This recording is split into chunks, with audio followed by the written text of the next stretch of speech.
Moving to the front, gently open the front cover by releasing the clips, revealing the internal drive bays. Once the front cover is removed, you can clearly see the 4-bay hard disk trays. By pressing the clip on each tray, they can be easily unlocked and removed.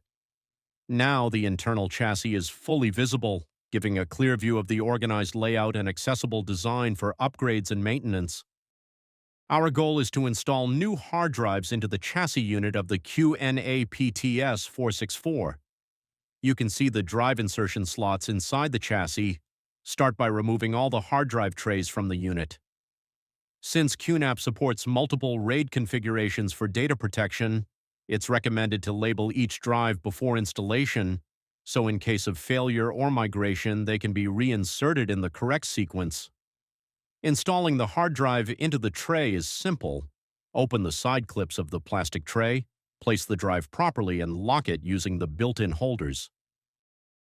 The QNAP TS-464 supports both 3.5-inch SATA hard disk drives and 2.5-inch SATA solid-state drives, offering flexible storage options for performance and capacity needs. Make sure the drive's data and power connectors align correctly with the chassis slots, then insert each tray back into the unit one by one in proper sequence, pressing firmly until it locks into place. Once all hard drives are inserted into the QNAP TS-464, close the unit lid securely and connect the power.